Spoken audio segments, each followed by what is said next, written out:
ഗണപതിയുടെ മുന്നിൽ നമ്മൾ ഏത്തമിടുന്നത് എന്തുകൊണ്ടാണെന്ന് നിങ്ങൾക്ക് അറിയാമോ? എന്നാൽ നമുക്ക് മുന്നേ സാക്ഷാൽ മഹാവിഷ്ണുവാണ് ഈ ആചാരം തുടങ്ങിയത്. ആ കഥ കേൾക്കാം. ഗണേശപുരാണം, മുദ്ഗലപുരാണം തുടങ്ങിയ ഗ്രന്ഥങ്ങളിൽ പറയുന്നതനുസരിച്ച് ഒരു കാലത്ത് ഗജാസുരൻ എന്നൊരു അതിശക്തനായ അസുരൻ ലോകത്ത് വലിയ ദുരിതങ്ങൾ വിതച്ചിരുന്നു.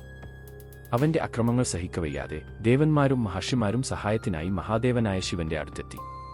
അവരുടെ സങ്കടം കേട്ട് ശിവൻ തന്റെ ദിവ്യശക്തിയിൽ നിന്ന് ഒരു പുത്രനെ സൃഷ്ടിച്ചു. ആ പുത്രനായിരുന്നു ഗണപതി. ചില പാരമ്പര്യങ്ങൾ പറയുന്നത് ഇത് ഗണപതിക്ക് ആനത്തൽ ലഭിക്കുന്നതിന് മുൻപുള്ള രൂപമായിരുന്നു എന്നാണ്.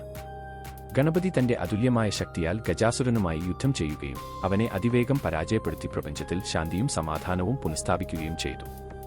ഗജാസുരൻ മരിക്കുന്നതിനു മുൻപ് ശിവനോട് ഒരു വരം ചോദിച്ചു. തന്റെ ആനയുടെ രൂപം എന്നെന്നും ഓർമ്മിക്കപ്പെടണമെന്നും തന്റെ തോൽ ശിവൻ വസ്ത്രമായി ധരിക്കണമെന്നും. ശിവൻ ആ വരം നൽകി. ഗജാസുരനെ തോൽപ്പിച്ച് ലോകത്തിന് സമാധാനം നൽകിയ ഗണപതിയുടെ ഈ വിജയത്തിനു ശേഷം പ്രപഞ്ചത്തിന്റെ പരിപാലകനായ മഹാവിഷ്ണു ശിവനെയും പാർവതിയെയും ഒപ്പം ഗണപതിയെയും കാണാനായി എത്തി. അവിടെ വെച്ച് ഗണപതിയുടെ അപാരമായ ശക്തിയിലും വിഘ്നങ്ങളെ നീക്കാനുള്ള കഴിവിനും മുന്നിൽ പ്രസന്നനായ മഹാവിഷ്ണു ഒരു പ്രത്യേക ആദരം പ്രകടിപ്പിച്ചു. വിനയത്തോടെ അദ്ദേഹം ഗണപതിക്ക് മുന്നിൽ ചെവിയിൽ പിടിച്ച് ഏത്തമിട്ടു.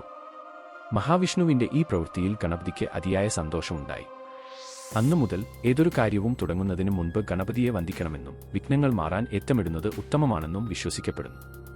ഇതൊരു സാധാരണ പ്രവൃത്തിയല്ലായിരുന്നു. അഗാധമായ അർത്ഥങ്ങളുള്ള അടിസ്ഥാനപരമായ ചില സത്യങ്ങൾ സ്ഥാപിക്കുന്നതിനുള്ള ഒരു ദൈവിക പ്രവൃത്തിയാണിത്. ഇത് ഗണപതിയുടെ അതുല്യമായ പ്രാധാന്യം പ്രഖ്യാപിക്കുന്ന ഒരു ദൈവിക പ്രവൃത്തിയായിരുന്നു. സർവശക്തനായ മഹാവിഷ്ണു പോലും ഗണപതിക്ക് മുന്നിൽ ഇത്രയും വിനയത്തോടെ വണങ്ങിയതിലൂടെ തടസ്സങ്ങൾ നീക്കുന്നവനും മംഗളങ്ങൾ നൽകുന്നവനുമായി ഗണപതിക്ക് സമാനതകളില്ലാത്ത സ്ഥാനമുണ്ടെന്ന് ഇത് വ്യക്തമാക്കുന്നു. അതുകൊണ്ടാണ് ഏതൊരു കാര്യവും തുടങ്ങുന്നതിന് മുൻപ് ഗണപതിയെ ആദ്യം വന്ദിക്കണം എന്ന നിയമം വന്നത്. ഏറ്റവും ശക്തരായവർ പോലും ദൈവിക ശക്തിക്ക് മുന്നിൽ വിനയം കാണിക്കണം എന്ന ആത്മീയ തത്വം ഇത് നമ്മളെ പഠിപ്പിക്കുന്നു. അഹന്തയെ ഉപേക്ഷിച്ച് ഏത്തമിടൽ ഇതിന്റെ പ്രതീകമായി കാണാം. ദൈവത്തിനു മുന്നിൽ പൂർണ്ണമായി സമർപ്പിക്കുന്നതിലൂടെ ലഭിക്കുന്ന അനുഗ്രഹം ഇത് എടുത്തു കാണിക്കുന്നു. ഏത്തമിട്ടതിലൂടെ സുഗമമായ പുരോഗതിക്കും ഏറ്റവും സങ്കീർണമായ തടസ്സങ്ങളെപ്പോലും അതിജീവിക്കുന്നതിനും ഗണപതിയുടെ അനുഗ്രഹം അത്യന്താപേക്ഷിതമാണെന്ന് വിഷ്ണു എല്ലാവർക്കും കാണിച്ചു കൊടുത്തു. മറ്റു ചില പുരാണങ്ങളിൽ ശിവനാണ് ഗജാസുരനെ വധിക്കുന്നതും അവന്റെ ആനത്തോൽ വസ്ത്രമായി ധരിക്കുന്നതും. അപ്പോൾ ശിവനെ ഗജാസുര സംഹാരമൂർത്തി എന്ന് പറയുന്നു. ഇത് ശിവന്റെ സംഹാരഭാവത്തെ എടുത്തു കാണിക്കുന്നു.